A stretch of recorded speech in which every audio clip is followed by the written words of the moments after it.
On Saturday the 31st of October 1964, a man arrived in the village. It was late in the evening. He was looking for somewhere to stay the night. He knocked at a door and a woman opened it. "Good evening, madam," the man said. "I'm sorry it's so late, but can you help me, please? Is there a hotel in this village? I want to stay here tonight." The woman laughed. "A hotel? Here in Wood End? No, sir, I'm afraid there isn't." "What a pity," said the man. "I'm a stranger here, and I want to see your village tomorrow." The stranger was very polite. He was tall and had dark hair, and he had strange green eyes. "Perhaps Mrs. Harrison can help you," the woman said. "She has a room. Perhaps you can stay with her. Wait a minute, I'll get my coat and I'll take you there." The woman took the stranger to Mrs. Harrison's house. Mrs. Harrison gave him a room for the night. He was very glad. It was the last night of October, and it was cold. The next day was Sunday. The man looked round the village. He was very interested in the history of the village. He met some of the villagers and asked them their names. But he did not visit the church. That was unusual. The church in Wood End was the most beautiful building in the village. But the stranger was not interested in it. He did not go to church that night with all the villagers. It was the first Sunday evening of November. When the villagers came out of the church, the man had gone. They had all liked him. The ladies had thought he was very good-looking. A few weeks later he came back. It was the first Sunday in December. The villagers were coming out of church. It was cold and dark. "Hello," he said. "I'm back again. It's nice to see you all once more." His next words surprised everyone. "Perhaps you can help me," he said. "I'm looking for a house. I want to buy a house here." "Here?" someone said. "But why here? There's no work in Wood End for a young man. All the young people leave the village. They find work in Lydney, the nearest town." "I'll get a job somewhere," the stranger said. "Perhaps in Lydney." Then one of the villagers told him about old Mr. Smith's house. Mr. Smith had died in the summer. His house was empty. It was for sale. The house was on the corner of Main Street and Church Lane. "I'll ask about the house tomorrow," said the young man. "Perhaps I'll be lucky. Goodbye. I'll see you soon." The villagers watched him leave. They all saw his car. It was very big and luxurious. He looked rich. A few days later, Mr. Smith's house was sold, and in the middle of December the young stranger arrived. He moved into the house and worked very hard. He fixed the roof. He repaired broken windows. He painted and decorated. He changed the whole house. But there was a big surprise for the villagers.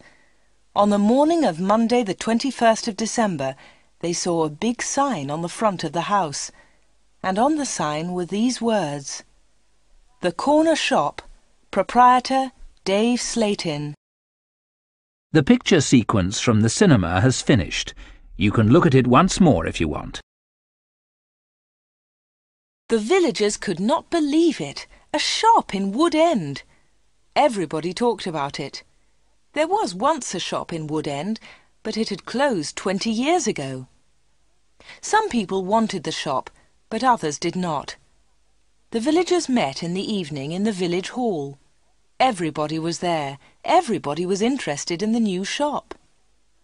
"The corner shop is a good idea," someone said. "We need a village shop. We won't need to go to Lydney." Then Mrs. Harrison spoke. She liked the stranger, Dave Slatin. "I agree," she said. "A village shop is a good idea. It's too quiet here. Wood End needs a shop." "Nonsense," said Miss Brown. She was the village school teacher. "Lydney is not far away. There are lots of shops there." Soon everybody was shouting. Then Mr. Hart spoke. He was a very big man with a loud voice. "Listen, everybody," he shouted. "We've never had trouble in this village before. We've always been quiet and happy. Now this shop is causing trouble." "Let Mr. Slayton speak," someone said. "It's his shop. Let him speak." "Ladies and gentlemen," said Dave Slayton, "I don't want to cause any trouble. I'm still a stranger in your village. But I want to be one of you. I want to be your friend. I like the people of Wood End." He smiled, and a few people clapped. They liked him. "The corner shop will sell lots of things," he went on. "It will sell food and things for the house. Everything will be cheap, I promise." Everybody was listening carefully. "And I have another idea," he continued. "I'll sell village products." "What do you mean by village products?" asked Miss Brown. "I'll tell you, Miss Brown," he said. "I know that you make beautiful bread and cakes." Miss Brown smiled. Yes, she did make bread and cakes. Everyone knew that. "And you, Mr. Hart, I've seen your flowers. You grow beautiful flowers." Now Mr. Hart smiled. Yes, his flowers were beautiful. Everyone knew about them. "And Mr. Everett makes pots," someone said. "And Mrs. Davis makes dolls," said another voice. "And I do paintings of the village," said old Miss Lucy Gray. "Yes," said Dave, "you can all do something. You villagers are clever. You make lots of things. We can sell them to the tourists. In the summer, Wood End can make a lot of money." "But what about the money?" said Mr. Hart. "How will you pay us?" "That's a good question," said Dave. "And here's the answer. You'll bring your things to me, and I'll sell them for you. I'll keep some of the profit. You'll have the rest." "What a good idea," said Miss Brown. "Yes, I agree," said Mr. Hart. All the villagers agreed. Everyone in the village was happy with Dave Slayton's plan. The corner shop opened on Monday the 4th of January 1965. Soon the shop was busy and Dave needed an assistant. The new assistant in the corner shop was Anna. She started work in late January.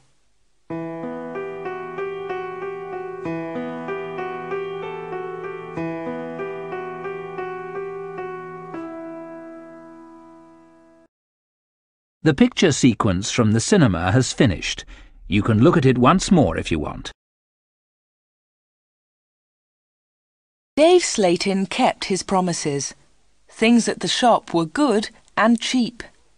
"How does he do it?" asked Mrs. Harrison. "It's winter, but he's selling lots of fruit and vegetables, and they're cheap. I never go to Lydney now." The other villagers agreed. The corner shop was a success, and Dave seemed happy.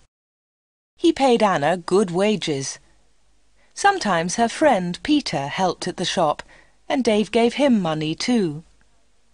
Dave advertised in newspapers, and the village products sold well. People from Lydney came to the corner shop. There were lots of visitors, and Wood End became more interesting. The villagers were surprised, but pleased. They were making a lot of money. Dave lived alone in a flat above the shop. He was very popular in the village, but no one ever went to his flat. No one ever saw inside it. At the bottom of the stairs there were 2 doors. One led into the stockroom. The other door had a notice on it. "Special orders only. Keep out." The door was always locked. Anna never went into the special orders room. "Why do you lock that room, Dave?" Anna asked one day. "What's in there?" "It's for special orders," he replied. "Big orders." "But you won't get any big orders in Wood End," said Anna. Dave said nothing. He did not want to talk about that room.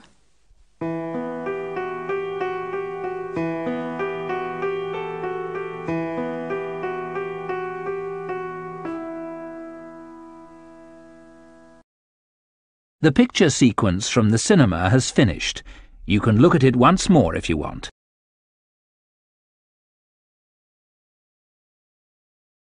For 3 months, everything was normal.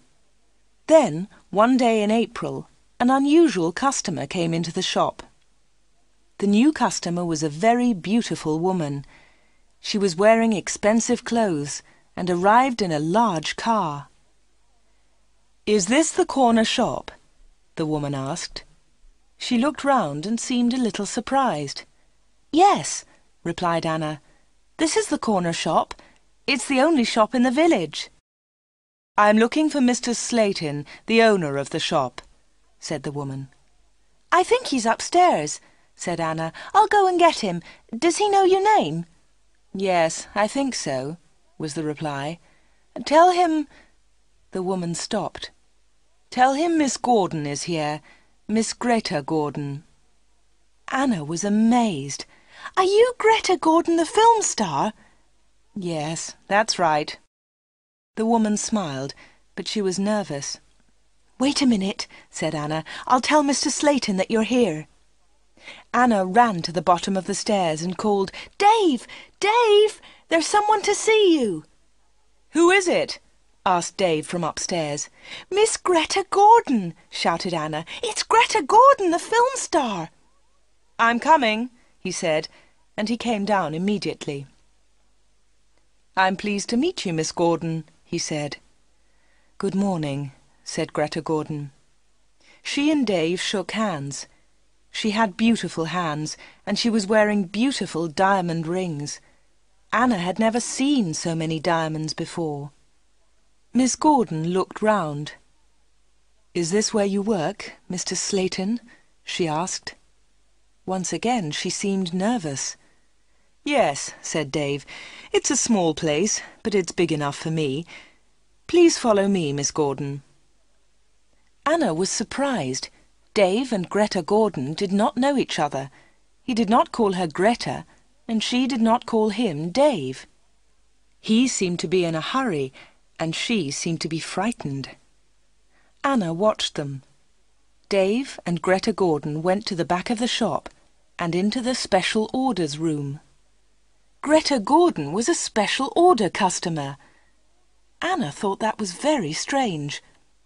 She wanted to tell someone about Greta Gordon. Anna loved films. She wanted to tell Peter about the film star, but she had to stay in the shop. 10 minutes later, Greta Gordon came out of the special orders room. Dave went straight upstairs, and Greta Gordon came to the front of the shop. The film star looked terrible. She was pale. She was crying. Her eyes were red with tears. "What's wrong?" asked Anna. "Can I help you, Miss Gordon?" "No, thanks. I'm all right," said Greta Gordon. "Do you want to sit down?" said Anna.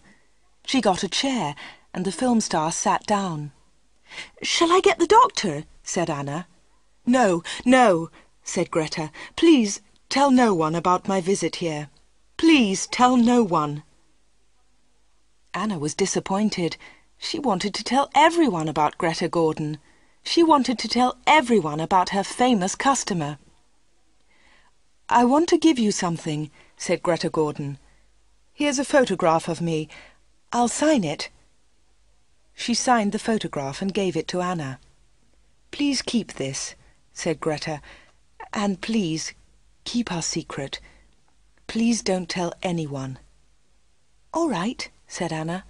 "I promise." The film star kissed Anna. She held Anna's hands. What a beautiful woman, thought Anna, and what beautiful hands. Then Anna noticed something. The diamond rings were gone.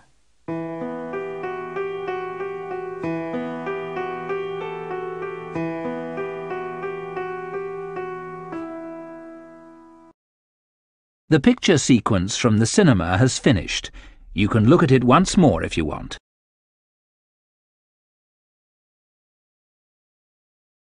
Dave never talked about Greta Gordon. He never talked about her visit to the corner shop. One day, Anna asked him about the film star. "How do you know Greta Gordon?" said Anna. "Is she a friend of yours?" "I don't want to talk about her," Dave replied. "She was a special order customer. Don't ask any more questions about her, Anna."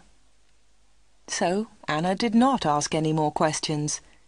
She did not ask about Greta Gordon's special order, and she did not ask about the rings. Anna kept her promise. She never told anyone about the film star. Soon it was spring. Anna and Dave were busy. Mr. Hart brought lots of flowers to the corner shop, and Anna sold them to the tourists. There were lots of tourists that year. In May, Peter asked Anna to marry him. She said yes. They became engaged. They planned to get married in the following year. Now they needed money, so they worked hard and they saved. They were very much in love. On Saturdays, Peter played football or cricket, and Anna often went to the cinema in Lydney. He enjoyed sports, and she loved watching films. One day, Anna was reading Film News. This was a magazine about film stars. She turned the pages. There was a picture of Greta Gordon. Anna was pleased. What a surprise! Beautiful Woman was going to be a big film, and now Greta Gordon had the star part. Anna wanted to tell Peter about Greta, but she kept her promise. She did not tell anyone. But she did show Film News to Dave Slayton. "Look, Dave," she said, "here's a story about Greta Gordon. Isn't it great? She's got the big part in Beautiful Woman." Dave looked at the magazine. "Greta Gordon will star in Beautiful Woman." The star of Beautiful Woman was Joanna Lee, but Miss Lee has broken her arm. "I don't know what happened," said Miss Lee. "I was in my bedroom. I slipped and fell." Greta Gordon will now be the star of Beautiful Woman. "I'm so lucky," Greta told us yesterday. "I've always wanted the part. I can't believe it." "I don't know anything about films," he said. "Is Greta Gordon a big star?" Anna laughed. "Big star? Yes, she is. She's terrific." Dave didn't seem interested. "I hope she's happy with her big part," was all he said.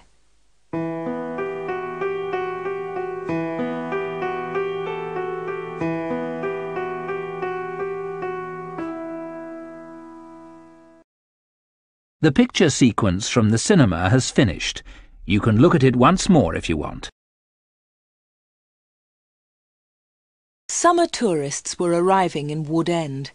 The weather was beautiful and the shop was doing well. But Anna was not very happy. She often thought about Greta Gordon's visit. Why had she come to see Dave? What had happened to the diamond rings on her fingers? There was another problem. Anna loved Peter and she was going to marry him. But she liked Dave too. Dave was older, but she liked him. All the women liked him.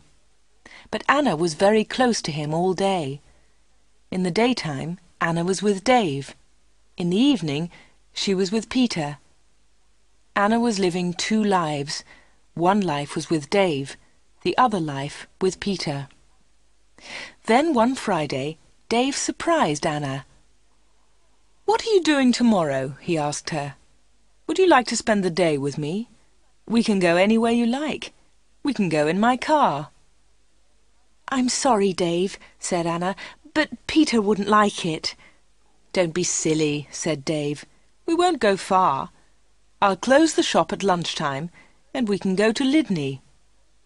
Anna wanted to go with Dave, but she was worried about Peter. "Don't worry about Peter," said Dave. "He's always busy on Saturday." Anna thought for a moment. "All right," she said. "You take me to the best cinema and to the best restaurant. Then I'll come with you." "Of course," laughed Dave. "Anything you want, Anna." So the next afternoon, Dave and Anna went together to Lydney. They had a good time. Dave bought Anna a new, expensive dress. Then they went to a cinema and afterwards to a restaurant. Peter played cricket that Saturday. He never knew about Anna's day with Dave. He was playing in another village and returned to Woodend very late. Dave and Anna were also very late. Dave stopped his car near the corner shop. The night was warm. "Thanks, Dave," said Anna. "It was a lovely day." "I enjoyed it too," said Dave. He put his arm round her shoulders and kissed her. It was a quick kiss, but for Anna it was wonderful.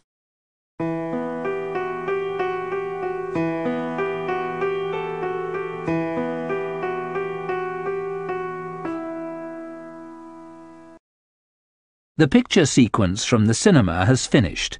You can look at it once more if you want. The summer passed. The corner shop was always busy. Sometimes Dave opened the shop on Sundays too. Anna earned a lot of money. Everyone thought that she was happy. But life was difficult for her. She liked Dave. He was her boss, and he was older than her. But Peter was her fiancé, and he was about the same age. Dave was quite rich, but Peter had no money. Dave bought Anna clothes, and he took her out. Peter did not buy her clothes and never took her anywhere. He was more interested in football. Anna did not like football. Now it was September. Peter played football every Saturday. One Saturday there was a big football match on television. Mr. Hart had the biggest television in the village, and he invited some people to his house. He invited Peter and Anna. On Friday, the day before the match, Anna was working in the shop all day. At 5 o'clock, she locked the shop door. 2 minutes later, the bell rang, and Anna went to the door. There was a young man outside. He was carrying a small case. "Hello," she said. "Can I help you?" "I hope so," said the young man.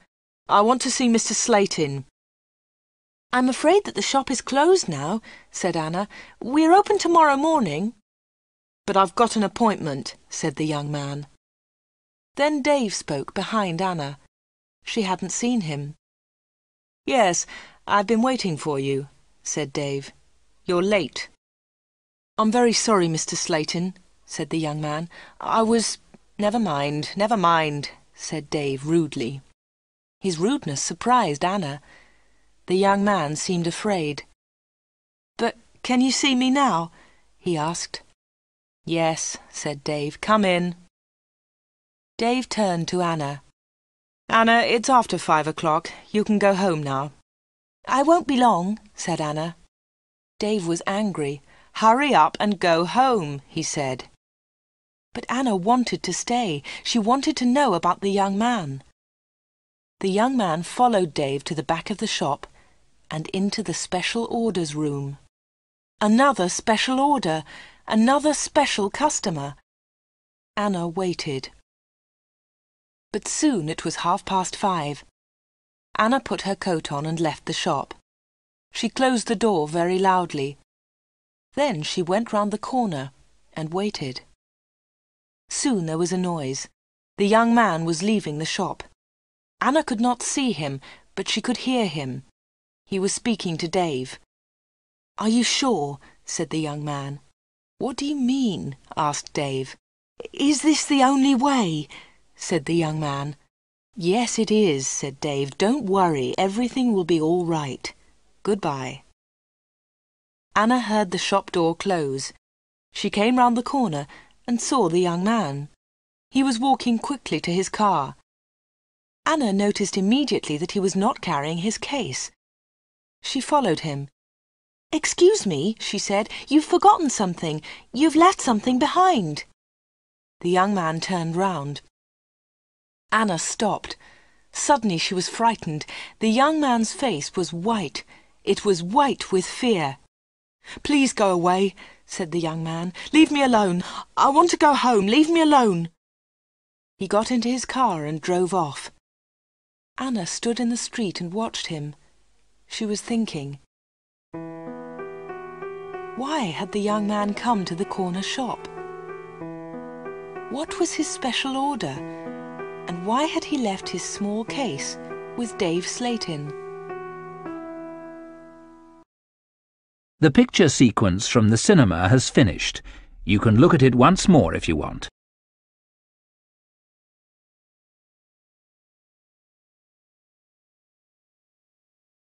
The next day was the day of the big football match. Mr. Hart had invited about 10 people. Anna did not watch the game. She was helping Mrs. Hart in the kitchen. They were making tea.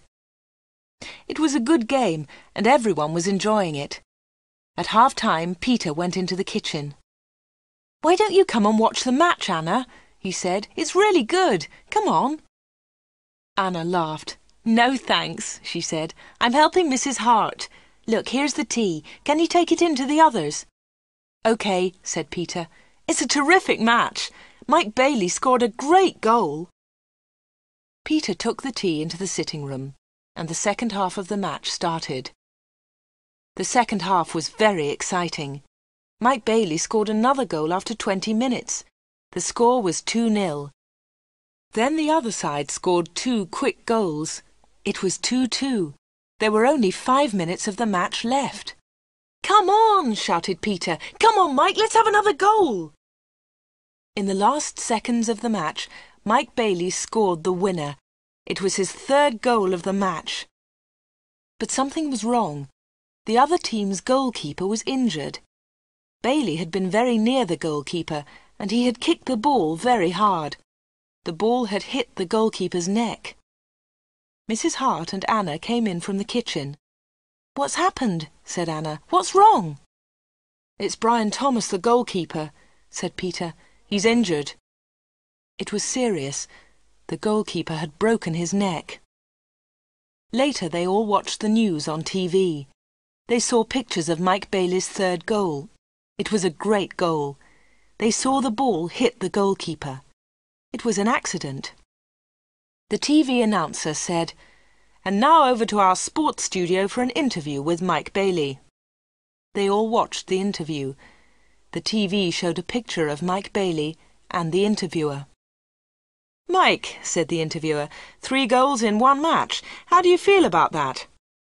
But Mike Bailey said nothing. He could not speak. He tried to speak, but he could not. It was terrible. The interviewer tried another question. "Let me ask you about the 3rd goal, Mike. It was a great goal, but how do you feel about the injury to Brian Thomas?" It was a silly question. The injured goalkeeper would never play football again. Mike Bailey said nothing. He looked very ill. When the interview ended, Mr. Hart turned off the TV. No one noticed that Anna had left the room. Mike Bailey had looked frightened. Anna was frightened too. Mike Bailey and Anna had met before, the day before, at the corner shop.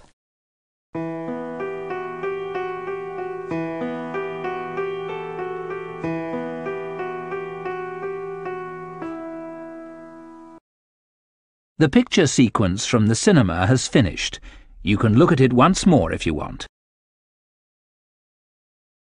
Anna did not know what to do. She was only 17, but sometimes she felt much older. She wanted to ask Dave about Mike Bailey and Greta Gordon. She wanted to know about special orders. She decided to wait. One day, Dave and Anna were alone in the shop. "How's Peter?" asked Dave. "He's fine, thanks," said Anna. Dave smiled. "Is he still playing football?" "Of course he is," said Anna. Dave laughed. "You don't see him very much, do you, Anna?" "I see him 3 or 4 times a week," said Anna. "What about weekends?" Dave asked. Anna replied quickly, "I don't see him much at weekends. He plays football then." "When are you getting married?" asked Dave. "I don't know," she replied. "We haven't decided yet. Perhaps next year." "That's a long time." Dave smiled at Anna. Anna felt afraid. She also felt excited. She didn't know why. "Sometimes you're bored, Anna, aren't you?" said Dave. He looked into her eyes. "Yes," said Anna, "that's true." "Why don't you come away with me for a weekend?" said Dave. "We can go to London." A weekend in London! Anna had only been to London once for a day. Anna was excited, but she was also afraid. "I don't know," she said. "I must think of Peter." "Oh, forget him," said Dave. "He'll never know. Come with me and we'll go to the best shops. We'll go to the best cinema. Will you come with me?" Anna said nothing. Suddenly she had an idea. She looked at Dave. "Perhaps I'll come with you," she said. "Good," said Dave. "That's great." "But first," said Anna, "I want to ask you something." "What do you want to know?" he said quietly. "I want to know about your special orders." "Very clever," said Dave. "You're a village girl, but you're very clever, Anna." "Village girls aren't stupid," said Anna. "Now tell me about your special orders, then I'll come to London with you." Dave was angry. "One question. You can ask me one question," he said. Quickly, Anna asked, "Why do people come to you? Why—" "One question! Only one!" shouted Dave. "All right," said Anna, "but don't shout. Tell me, why do people come to see you?" Dave thought about his answer. He spoke quietly. "They come for help," he said. "They need help, and I sell help to them. That's all." Anna didn't understand. "What sort of help?" she asked. "One question!" shouted Dave. "I've answered your question." Anna said no more. She and Dave had made an agreement. Anna had asked her question. Dave had answered it. Dave had invited Anna to London for the weekend, and Anna went with him.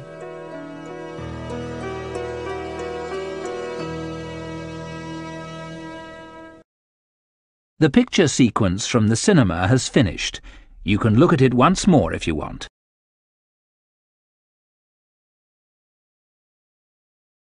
Anna enjoyed the weekend. They arrived in London late on Friday evening and stayed at a big hotel. On Saturday they went shopping, and in the evening they went to a cinema. On Sunday they went to a park. They came back to Wood End on Sunday evening. It was the last Sunday in September. On Monday, Anna went to the shop. It was not so busy now. Summer was over. Most of the customers were villagers. It was a cold autumn. On Monday evening, Peter came to see Anna. "Hello," said Anna. "Did you win on Saturday?" "No," said Peter. "We didn't win, and I didn't play." Anna was surprised. "You didn't play? Why not? What was wrong?" "I didn't feel very well on Saturday morning. I stayed in Wood End. I was in the village all weekend." Anna's face was red. Her voice was quiet. "Are you feeling better now?" she asked. "No," said Peter, "and you know why." Anna tried to look surprised. "Me?" she said. "Oh, Anna," said Peter, "you know what's wrong. It's you and Dave Slatin." "What do you mean, me and Dave Slatin?" said Anna quickly. "You went away with him on Friday evening. Someone saw you in Dave's car." Anna tried to explain. "Oh, it's nothing," she said. "Dave and I went—" "Shut up," said Peter. "I don't want to know, Anna. Don't talk about it." "But Peter," said Anna. Peter didn't listen. "I know he's got a lot of money. He can take you to places. He's from a big city. I'm a poor village boy, Anna. But you must choose. You must choose between Dave and me. You can't have both of us." "I know that, Peter," said Anna, and I don't want both of you. But listen, Peter, I want to tell you about Dave. There's something very strange about him. Dave, Dave, Dave, Peter shouted. You talk about him all the time. I don't want to hear his name again. Peter turned round and walked out of the room. He left Anna's house. Now Anna was alone. She was very unhappy. She wanted to talk to Peter. She wanted to tell him about Dave. She wanted to tell him about Greta Gordon and about Mike Bailey. But Peter had left her.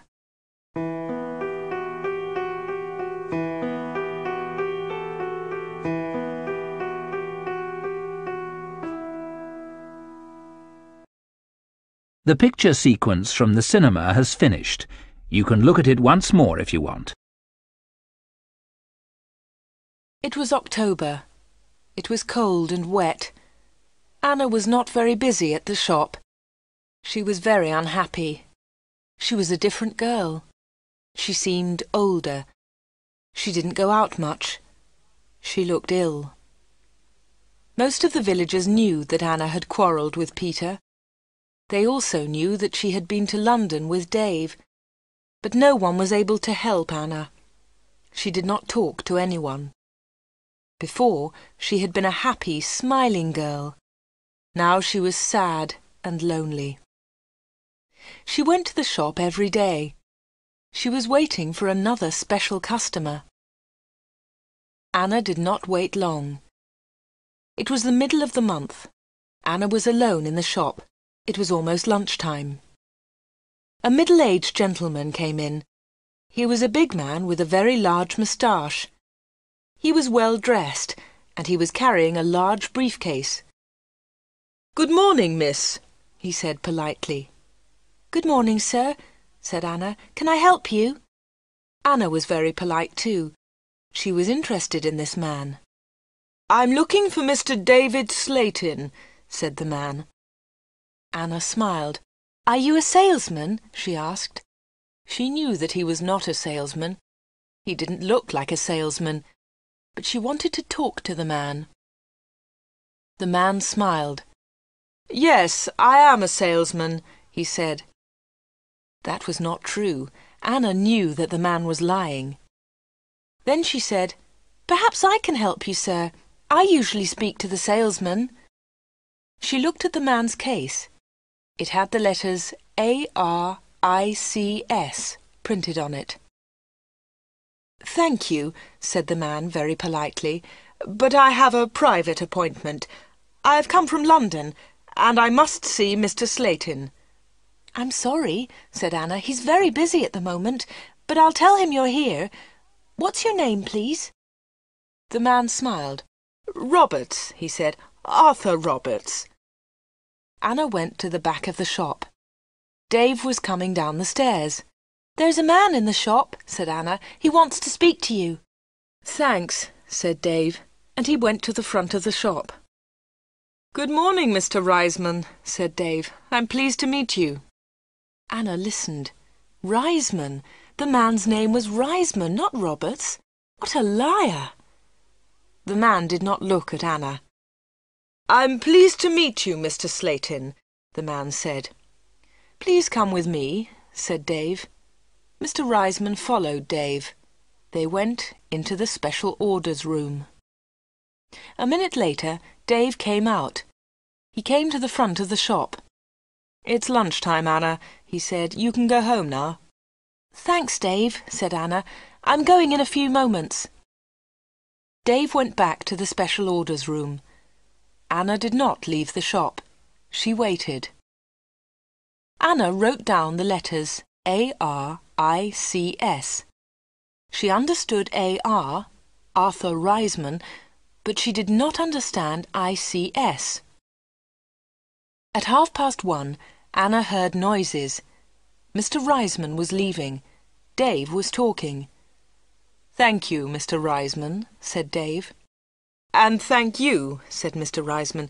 "You have helped me a lot." "Good," said Dave. "Goodbye, Mr. Reisman. My assistant isn't in the shop, but you can open the door. Goodbye." Dave went upstairs, and Mr. Reisman came into the front of the shop. Anna was sitting quietly in a corner. "Oh," said Mr. Reisman, "I thought you'd gone home." "No," she said. "I decided to have lunch in the shop today." Anna and Mr. Reisman looked at each other. They didn't like each other. There was silence. Anna spoke first. "Would you like to buy some bread, Mr. Roberts?" she said. "Reisman. My name is Reisman," said the man. Anna smiled. "I'm so sorry," she said. "Would you like to buy some homemade bread, Mr. Reisman?" "It looks delicious," said Mr. Reisman. He was very polite again. "Yes, I'll take some, please. My wife will love it." "Here you are," said Anna. She put the bread in a bag. Then she said, "You can put it in your briefcase." "My briefcase?" said Mr. Reisman. "I haven't got a briefcase." "I think you've forgotten it," she said. "I'll go and get it for you." Anna moved towards the back of the shop. Mr. Reisman stepped in front of her. He held her wrists. He was very strong. "Listen to me," he said. "I don't want that briefcase. Leave it there." "All right," said Anna. "Please let me go. You're hurting me." Mr. Reisman let go of Anna and turned towards the door. He left the shop hurriedly. He hadn't taken his bread with him. Anna watched Mr. Reisman leave. Her hands were still hurting 5 minutes later.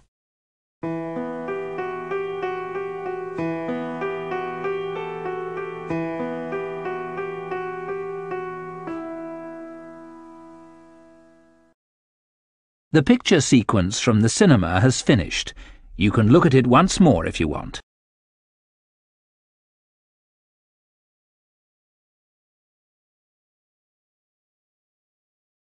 Anna waited for some news about Mr. Reisman. She remembered Greta Gordon. The film star had visited the corner shop. Later there was news about her in a magazine. Mike Bailey had visited the corner shop too.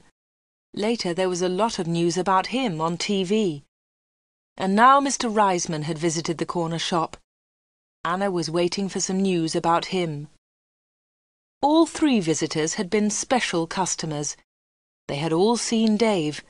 They had all been in the special orders room. And they had all left something with Dave. Greta Gordon had left her diamond rings. Mike Bailey had left his case. Mr. Reisman had left his briefcase. Anna wanted to find out more about the 3 special customers. She thought about Mr. Reisman. His case had the letters ARICS on it. She understood AR, but what was ICS? Perhaps Mr. Reisman was a businessman and ICS was his company. Anna looked in the newspapers, but she didn't find anything about ICS. She read the magazines. She listened to the radio. She watched TV. But there was nothing about ICS. Anna heard nothing. She saw nothing. Then she had an idea. She decided to go to London and find Arthur Reisman. It was a Friday. Early in the morning she left a note for Dave. She took the note to the shop. "Dear Dave," it said, "sorry I can't come in today. I'm going to Lydney. I'm buying some things for my wedding. Anna." The note did not tell the truth, but Anna didn't care. Anna took a bus to Lydney and then caught a train to London. She got to Paddington Station at midday. She got off the train and looked for a telephone box. The telephones were near to the entrance to the station, but the boxes were all full. She stood and waited. Then Anna saw the letters ICS. There they were. They were on a huge advertisement. Anna had found the answer to her problem. International Computer Services. ICS. Perhaps that was Mr. Reisman's company. Soon one of the phone boxes was empty. Anna rang the number, 222-8959. "ICS, can I help you?" said a woman's voice. "Yes, please," said Anna. "I want to speak to Mr. Reisman, Mr. Arthur Reisman. I think he works at ICS." The woman laughed.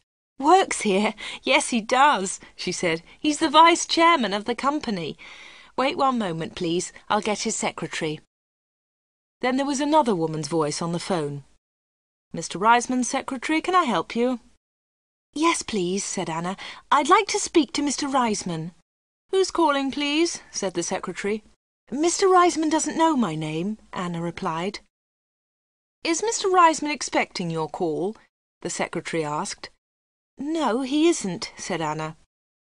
"I'm afraid he can't speak to you now," said the secretary. "He's at a meeting now, and he's flying to Switzerland in an hour's time." "But I must speak to him for a few minutes," said Anna. The secretary became annoyed. "That's impossible," she said, "but I can take a message." "No, thanks," said Anna. "I'll call again next week. Will Mr. Reisman be back then?" "Yes, he will," replied the secretary. "Goodbye." And she put the phone down. Anna had found Mr. Reisman's company, but she hadn't spoken to him. Anna spent the afternoon in London. She went to see a film. Then she had tea in a small cafe near Paddington Station. Her train left London at 6:30. She bought an evening newspaper and got on the train. Anna was tired, but she felt happy. After a few minutes, she looked at her newspaper. Anna was waiting for some news. There it was, on the front page. "Private plane crash near London. 6 dead, all from ICS. 6 people were killed this afternoon in a plane crash at Enfield near London. The plane was flying to Switzerland. The passengers were all from International Computer Services, ICS. Among them was Mr. Alfred Gluck, the chairman of ICS. Mr. Arthur Reisman, vice-chairman of ICS, told us, 'I'm lucky to be alive. I was at a meeting today. The meeting went on for a long time, and I didn't catch the plane.' Mr. Reisman will probably be the new chairman of ICS.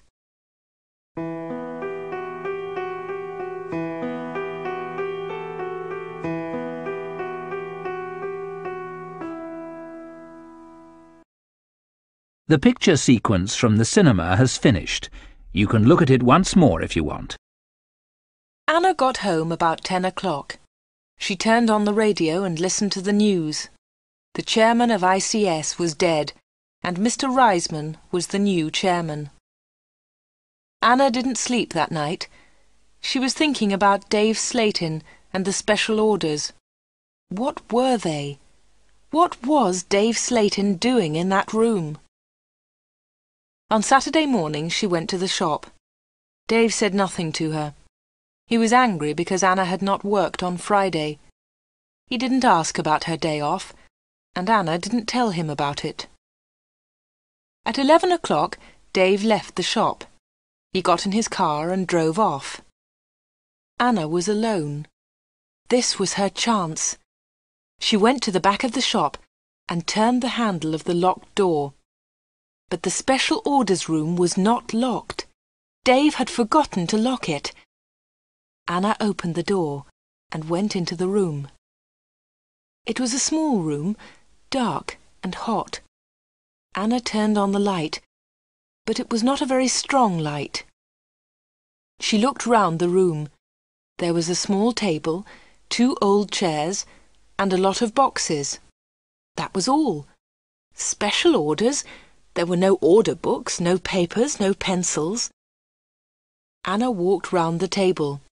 It was difficult because there were a lot of boxes on the floor. Anna opened one of the boxes and looked inside. She found some old magazines and newspapers. Underneath, there were some dirty old clothes. But underneath the clothes, she discovered some money. Lots of money. British money, French money, American, German. There was money from all over the world. Anna was amazed. She had never seen so much money before. She looked round again and found Mike Bailey's case. It was empty. Then she found Arthur Reisman's briefcase. That was empty too. Then Anna looked into a bigger box. Inside it were some dolls, with broken arms and legs. One of the dolls was very beautiful, but it had a broken arm. Anna put it on the table. Then Anna found a book about football. Inside there were some pictures of footballers, but the pictures were all torn. Anna put the book on the table. Anna looked into the box again and found some little cars. Most of them were broken. She found a small model aeroplane. It was broken too. Anna put all these things on the table. What a strange collection! There was the money, the broken doll, the toy cars, the model aeroplane, and there was the football book with the torn pictures. Anna looked at the things on the table. What were they for? Why did Dave Slayton keep them in this locked room? Suddenly Anna jumped. There was a noise behind her. Someone was standing at the door.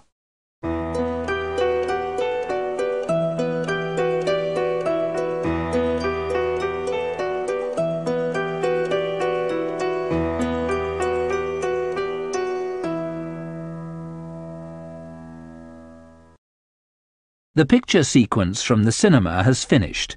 You can look at it once more if you want. "What about the diamond rings?" said a voice.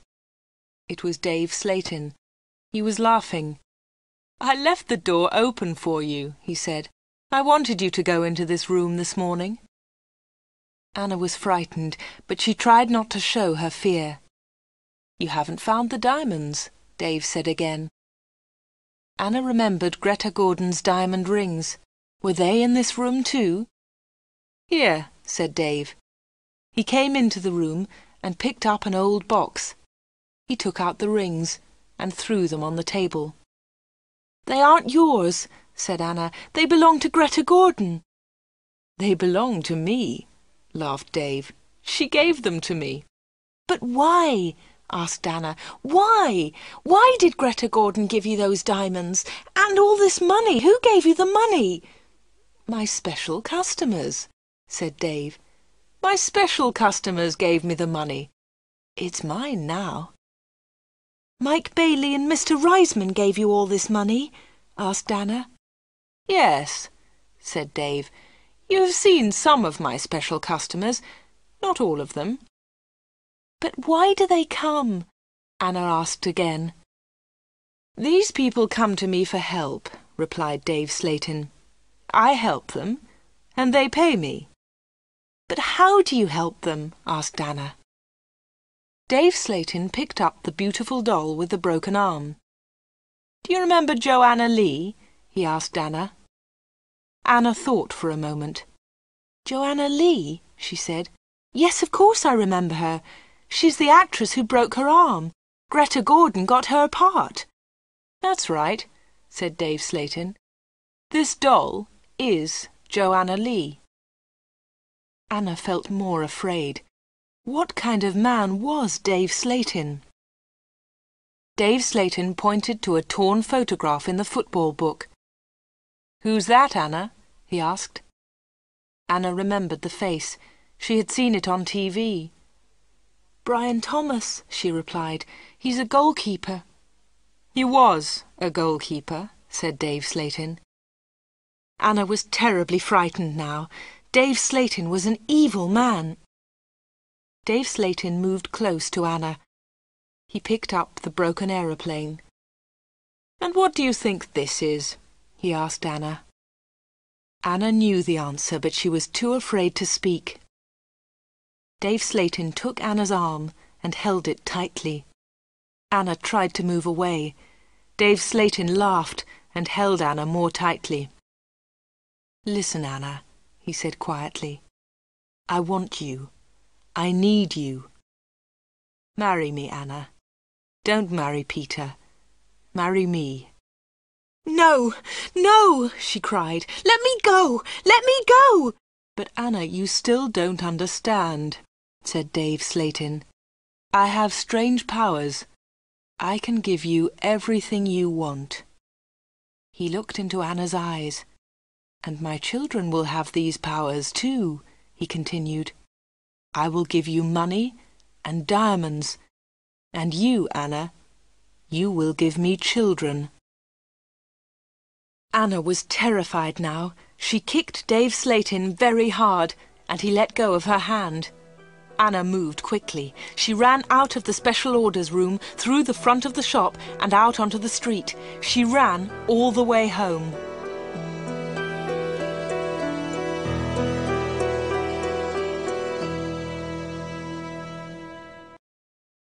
The picture sequence from the cinema has finished. You can look at it once more if you want.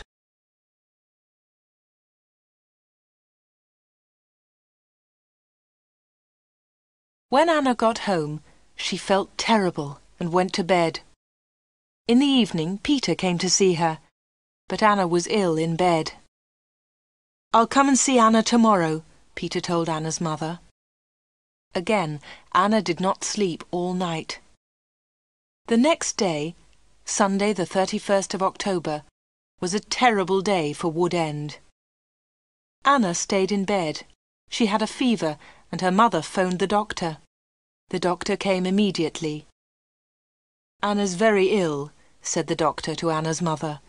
"I'm worried. I don't know what's wrong with her. I'll come back again tonight."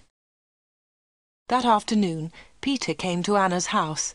He tried to speak to Anna, but she was too ill. He sat quietly beside her bed. At about 7 o'clock, Peter heard shouting in the street. He went to the window and looked outside. People were running and shouting, "Fire! Fire! Fire! There's a fire at the corner shop!" Peter ran out of Anna's house and into the street. There was a big fire on the corner. The shop was in flames. Nobody could see Dave Slatin. "His car's here," said Mr. Hart. "Dave must be inside." Then the villagers saw him. He was standing at an upstairs window. "Jump, Dave!" they shouted. "Jump! Save yourself!" But Dave did not move.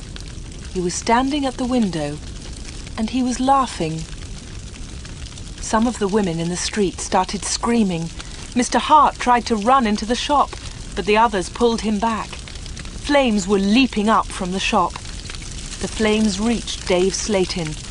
The villagers saw that he was still laughing. That was the last time they saw him. The flames hid him completely. No one was able to save him, and no one ever saw him again.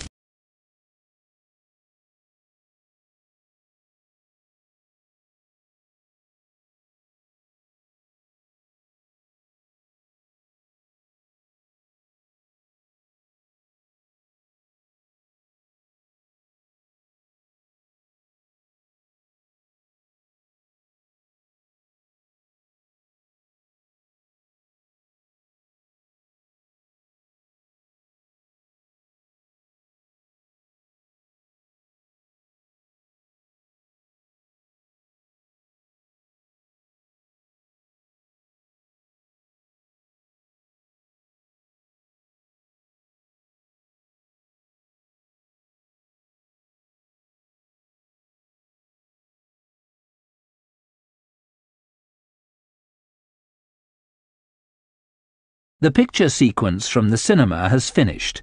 You can look at it once more if you want.